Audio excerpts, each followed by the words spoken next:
DRG Kids।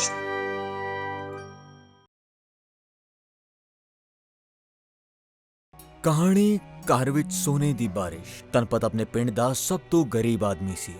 ਉਹ ਆਪਣੀ ਪਤਨੀ ਤੇ ਬੱਚੀ ਦਾ ਪੇਟ ਪਾਲਣ ਦੇ ਲਈ ਮਜ਼ਦੂਰੀ ਕਰਿਆ ਕਰਦਾ ਸੀ। ਇੱਕ ਦਿਨ ਉਹ ਮਜ਼ਦੂਰੀ ਕਰਕੇ ਘਰ ਆਇਆ ਤਾਂ ਸੁਣੋ ਜੀ, ਸਾਡੀ ਧੀ ਸਵੇਰ ਤੋਂ ਬੁਖਾਰ ਨਾਲ ਤੜਫਦੀ ਪਈ ਹੈ। ਕੁਝ ਕਰੋ ਨਾ। ਤੂੰ ਪੂਰਾ ਦਿਨ ਘਰ ਹੀ ਸੀ ਨਾ, ਫਿਰ ਤੂੰ ਉਹਨੂੰ ਡਾਕਟਰ ਕੋਲ ਕਿਉਂ ਨਹੀਂ ਲੈ ਕੇ ਗਈ? ਘਰ ਵਿੱਚ ਕੋਈ ਪੈਸਾ ਧੇਲਾ ਹੁੰਦਾ ਤਾਂ ਹੀ ਉਹਨੂੰ ਡਾਕਟਰ ਕੋਲ ਲੈ ਕੇ ਜਾਂਦੀ ਨਾ। ਪਤਨੀ ਦੀ ਇਹ ਗੱਲ ਸੁਣ ਕੇ ਧਨਪਤ ਚੁੱਪ ਹੋ ਜਾਂਦਾ ਹੈ ਤੇ ਫਿਰ ਆਪਣੀ ਧੀ ਅੰਸ਼ਿਕਾ ਦਾ ਮਾਥਾ ਛੂ ਕੇ ਵੇਖਦਾ ਹੈ। ਹਾਏ ਅੰਸ਼ਿਕਾ, ਤੈਨੂੰ ਤੇ ਬੜਾ ਹੀ ਤੇਜ਼ ਬੁਖਾਰ ਹੈ। हाँ पिताजी। ਚੱਲ ਤੈਨੂੰ ਵੈਦ ਜੀ ਦੇ ਕੋਲ ਲੈ ਕੇ ਜਾਣਾ ਮੈਂ।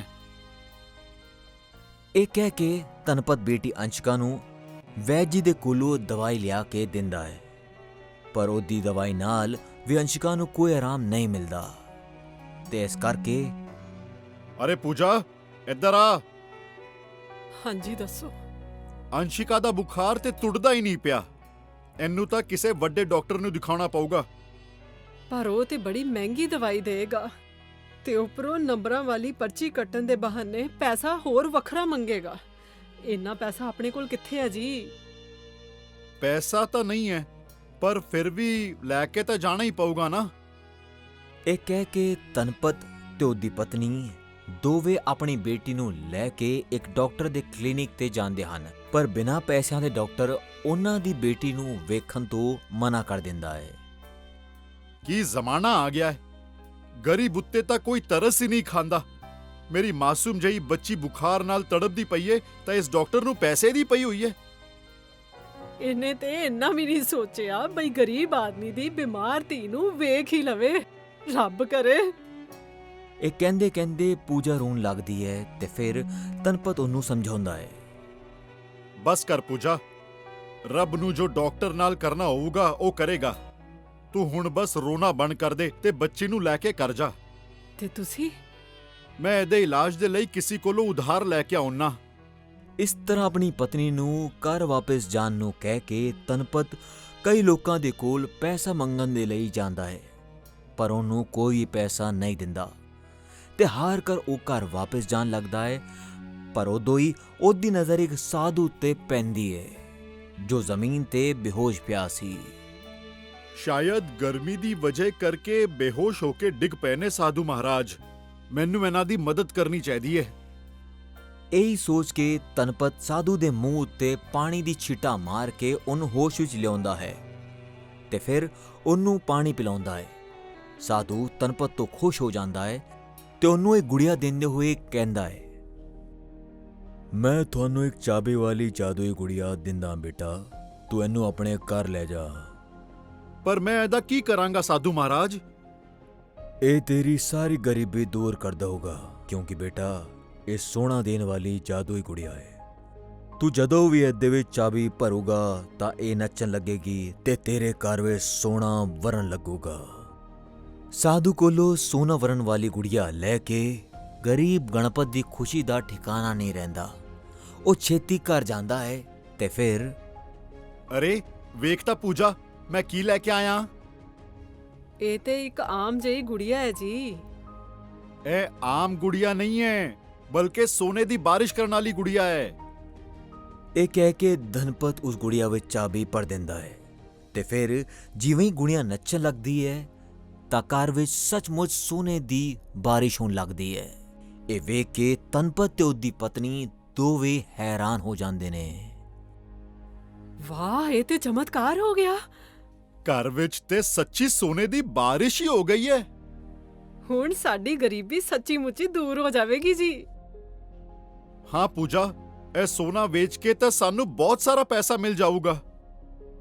ਧਨਪਤ ਸੋਨਾ ਲੈ ਕੇ ਇੱਕ ਸੁਨਾਰੇ ਦੇ ਕੋਲ ਜਾਂਦਾ ਹੈ ਤੇ ਉਹਨੂੰ ਸਾਰਾ ਸੋਨਾ ਵੇਚ ਕੇ ਢੇਰ ਸਾਰਾ ਪੈਸਾ ਮਿਲਦਾ ਹੈ। ਪੈਸਾ ਹੱਥ ਵਿੱਚ ਆਉਂਦੇ ਹੀ ਉਹ ਆਪਣੀ ਬੇਟੀ ਅੰਸ਼ਿਕਾ ਦਾ ਇੱਕ ਚੰਗੇ ਡਾਕਟਰ ਕੋਲੋਂ ਇਲਾਜ ਕਰਾਉਂਦਾ ਹੈ ਤੇ ਫਿਰ ਉਹ ਬੜੀ ਛੇਤੀ ਹੀ ਠੀਕ ਹੋ ਜਾਂਦੀ ਹੈ। ਰੱਬ ਦਾ ਸ਼ੁਕਰ ਹੈ ਕਿ ਸਾਡੀ ਧੀ ਇੱਕਦਮ ਠੀਕ ਹੋ ਗਈ ਹੈ। ਹਾਂਜੀ ਪਿਤਾ ਜੀ, ਹੁਣ ਮੈਂ ਠੀਕ ਹੋ ਗਈ ਹਾਂ ਤੇ ਪੜ੍ਹਨਾ ਲਿਖਣਾ ਚਾਹੁੰਦੀ ਹਾਂ। ਇਹ ਤਾਂ ਬੜੀ ਚੰਗੀ ਗੱਲ ਹੈ ਬੇਟਾ। ਸਾਰੇ ਕੁੜੀਆਂ ਨੂੰ ਮੁੰਡਿਆਂ ਦੀ ਤਰ੍ਹਾਂ ਹੀ ਖੂਬ ਪੜ੍ਹਨਾ ਲਿਖਣਾ ਚਾਹੀਦਾ ਹੈ। ਇਸ ਤਰ੍ਹਾਂ ਧਨਪਤ ਆਪਣੀ ਬੇਟੀ ਅੰਸ਼ਿਕਾ ਦਾ ਇੱਕ ਵੱਡੇ ਸਕੂਲ ਵਿੱਚ ਦਾਖਲਾ ਕਰਵਾ ਦਿੰਦਾ ਹੈ ਤੇ ਆਪਣੇ ਪਰਿਵਾਰ ਦੇ ਰਹਿਣ ਦੇ ਲਈ ਵੱਡਾ ਹੀ ਸੋਹਣਾ ਘਰ ਬਣਵਾਉਂਦਾ ਹੈ। ਨਾਲ ਹੀ ਘਰ ਵਿੱਚ ਨੌਕਰ, ਚਾਕਰ ਤੇ ਗੱਡੀ ਵੀ ਆ ਜਾਂਦੀ ਹਨ। ਇਸ ਤਰ੍ਹਾਂ ਇੱਕ ਗਰੀਬ ਮਜ਼ਦੂਰ ਦਾ ਪਰਿਵਾਰ ਬੜਾ ਅਮੀਰ ਹੋ ਜਾਂਦਾ ਹੈ ਤੇ ਸੁੱਖ ਨਾਲ ਰਹਿਣ ਲੱਗਦਾ ਹੈ। ਪਰ ਧਨਪਤ ਦੇ ਗੁਆਂਢੀ ਭੀਸ਼ਨ ਕੋਲੋਂ ਉਹਦੀ ਅਮੀਰੀ ਬਰਦਾਸ਼ਤ ਨਹੀਂ ਹੁੰਦੀ। ਥੋੜੇ ਹੀ ਦਿਨਾਂ ਵਿੱਚ ਕਿੰਨਾ ਅਮੀਰ ਆਦਮੀ ਬਣ ਗਿਆ ਇਹ ਗਰੀਬ ਮਜ਼ਦੂਰ। ਸਮਝ ਨਹੀਂ ਆਉਂਦਾ ਇਹ ਮੰਗਤਾ ਇੰਨਾ ਪੈਸਾ ਕਿੱਥੋਂ ਲਿਆਇਆ। ਸੋਚਣਾ ਪਊਗਾ। ਇਹਦੇ ਥੋੜੇ ਦਿਨਾਂ ਬਾਅਦ ਹੀ ਭੀਸ਼ਨ ਧਨਪਤ ਨੂੰ ਮਿਲਣ ਦੇ ਲਈ ਉਹਦੇ ਘਰ ਆਉਂਦਾ ਹੈ ਤੇ ਵੇਖਦੇ ਹੀ ਉਹਦੇ ਘਰ ਵਿੱਚ ਸੋਨੇ ਦੀ ਬਾਰਿਸ਼ ਹੋਣ ਲੱਗਦੀ ਹੈ। ਉਹਦੇ ਘਰ ਸੋਨੇ ਦੀ ਬਾਰਿਸ਼ ਹੁੰਦੇ ਵੇਖ ਕੇ ਭੀਸ਼ਨ ਹੈਰਾਨ ਹੋ ਜਾਂਦਾ ਹੈ ਤੇ ਓਏ ਧਨਪਤ, ਇਹ ਸੋਨੇ ਦੀ ਬਾਰਿਸ਼ ਕਿਸ ਤਰ੍ਹਾਂ ਬਈ? ਕੀ ਕੋਈ ਜਾਦੂ ਟੋਨਾ ਸਿੱਖ ਲਿਆ ਤੂੰ? ਓਹੋ ਨਾ ਬਿਸ਼ਨ ਭਰਾਵਾ, ਇਹ ਸਭ ਤਾਂ ਸਿਰਫ ਸਾਧੂ ਮਹਾਰਾਜ ਦੀ ਕਿਰਪਾ ਦਾ ਫਲ ਹੈ। ਪਰ ਕਿਸ ਤਰ੍ਹਾਂ ਬਈ? ਜ਼ਰਾ ਮੈਨੂੰ ਵੀ ਦੱਸ। ਮੈਂ ਤੇਰਾ ਗੁਆਂਢੀ ਆਂ, ਤੂੰ ਮੇਰੇ ਉੱਤੇ ਤਾਂ ਭਰੋਸਾ ਕਰ ਹੀ ਸਕਦਾ ਹੈ। ਹਾਂ ਕਿਉਂ ਨਹੀਂ ਭਰਾਵਾ, ਇੱਕ ਚੰਗਾ ਗਵਾਂਢੀ ਰੱਬ ਦੇ ਵਰਦਾਨ ਦੇ ਬਰਾਬਰ ਹੀ ਹੁੰਦਾ ਵੇ ਤੇ ਤੂੰ ਤਾਂ ਮੇਰਾ ਸਭ ਤੋਂ ਚੰਗਾ ਗਵਾਂਢੀ ਹੈ। ਇਸ ਤਰ੍ਹਾਂ ਧਨਪਤ ਆਪਣੇ ਗੁਆਂਢੀ ਭੀਸ਼ਣ ਤੇ ਭਰੋਸਾ ਕਰਕੇ ਉਹਨੂੰ ਸੋਨਾ ਵਰਾਉਣ ਵਾਲੀ ਜਾਦੂਈ ਗੁੜੀਆ ਦੇ ਬਾਰੇ ਸਾਰਾ ਭੇਦ ਦੱਸ ਦਿੰਦਾ ਹੈ। ਇਹ ਤੇ ਵੱਡੀ ਚੰਗੀ ਗੱਲ ਹੈ ਭਰਾਵਾ।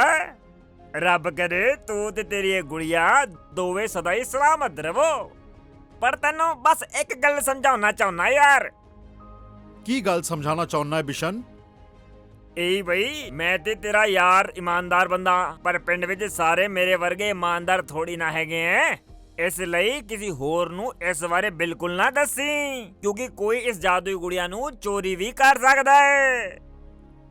ਇਸ ਤਰ੍ਹਾਂ ਧਨਪਤ ਕੋਲੋਂ ਉਸ ਸੋਨੇ ਦੀ ਬਾਰਿਸ਼ ਕਰਨ ਵਾਲੀ ਗੁੜੀਆ ਦੇ ਬਾਰੇ ਜਾਣਨ ਦੇ ਬਾਅਦ ਭੀਸ਼ਨ ਦਾ ਮਨ ਹਮੇਸ਼ਾ ਬੇਚੈਨ ਰਹਿਣ ਲੱਗ ਜਾਂਦਾ ਹੈ ਤੇ ਉਹ ਉਹਨੂੰ ਚੋਰੀ ਕਰਨ ਦਾ ਬਹਾਨਾ ਲੱਭਦਾ ਰਹਿੰਦਾ ਹੈ। ਫਿਰ ਇੱਕ ਦਿਨ ਧਨਪਤ ਦਾ ਪਰਿਵਾਰ ਘਰ ਨਹੀਂ ਹੁੰਦਾ ਤਾਂ ਉਸ ਨੂੰ ਮੌਕਾ ਮਿਲ ਜਾਂਦਾ ਹੈ। ਉਹ ਰਾਤ ਨੂੰ ਉਹਦੇ ਘਰ ਵਿੱਚ ਜਾਂਦਾ ਹੈ ਤੇ ਉਹ ਗੁੜੀਆ ਨੂੰ ਆਸਾਨੀ ਨਾਲ ਚੋਰੀ ਕਰ ਲੈਂਦਾ ਹੈ। ਗੁੜੀਆ ਤੇ ਸੌਖੀ ਤਰ੍ਹਾਂ ਹੱਥ ਲੱਗ ਗਈ। ਹੁਣ ਤੇ ਘਰ ਵਿੱਚ ਸੋਨੇ ਦੀ ਬਾਰਿਸ਼ ਕਰਕੇ ਵੇਖ ਲੈਣੀ ਚਾਹੀਦੀ ਹੈ। ਇਹ ਸੋਚ ਕੇ ਭੀਸ਼ਨ ਬੜਾ ਖੁਸ਼ ਹੋ ਜਾਂਦਾ ਹੈ ਤੇ ਫਿਰ ਗੁੜੀਆ ਵਿੱਚ ਚਾਬੀ ਭਰ ਕੇ ਉਹਨੂੰ ਛੱਡ ਦਿੰਦਾ ਹੈ।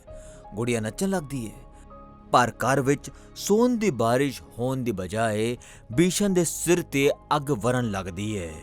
ਹਾਏ ਬਚਾਓ ਬਚਾਓ, ਇਹ ਕੀ ਆਫਤ ਮੋਲ ਲੈ ਲਈ ਮੈਂ। ਇੱਥੇ ਤਾਂ ਸੋਨੇ ਦੀ ਜਗ੍ਹਾ ਅੱਗ ਵਰਨ ਲੱਗ ਪਈ ਆ। ਭੀਸ਼ਨ ਥੋੜੀ ਦੇਰ ਤੱਕ ਇਸੇ ਤਰ੍ਹਾਂ ਚੀਖਦਾ ਚਿল্ਲਾਉਂਦਾ ਰਹਿੰਦਾ ਹੈ ਤੇ ਫਿਰ ਜਾਨ ਬਚਾਉਣ ਦੇ ਲਈ ਘਰ ਤੋਂ ਬਾਹਰ ਭੱਜ ਜਾਂਦਾ ਹੈ।